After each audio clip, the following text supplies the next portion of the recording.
Hi friends, I have a book today called King and King. It's by Linda de Nahan and Stern Nijland. It's kind of a fairy tale. I've been thinking about fairy tales because my son's studying them in school. On the tallest mountain above the town lived a queen, the crown prince, and a crowned kitty.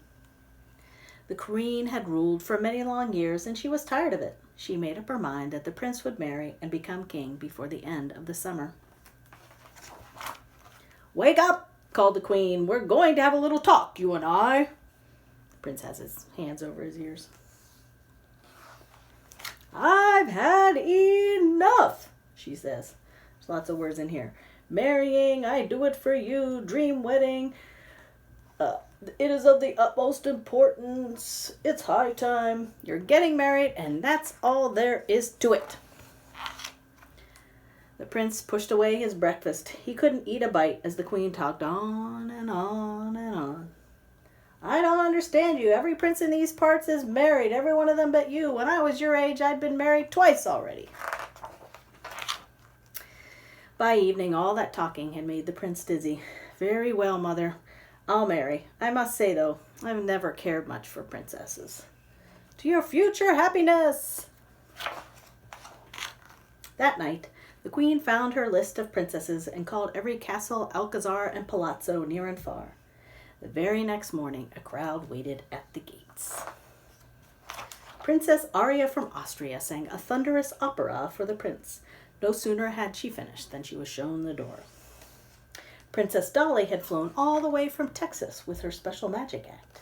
The crowned kitty was happy to assist, but the queen and the prince were not amused. Next came the funny little princess from Greenland. The prince didn't hit it off with her either, so he really didn't mind when his page promptly fell in love with her. "Boy, those long arms will certainly come in handy when waving to the people," said the prince. As fast as her elegant legs could carry her, Princess Rajmaputin from Mumbai stormed out of the palace. The queen and the prince looked at one another sadly. None of this was quite what they had expected. "Wait," called the page, "there is one more princess. Ahem. Presenting Princess Madeline and her brother, Princess Lee." At last, the prince felt a stir in his heart. It was love at first sight. "What a wonderful prince! What a wonderful prince!"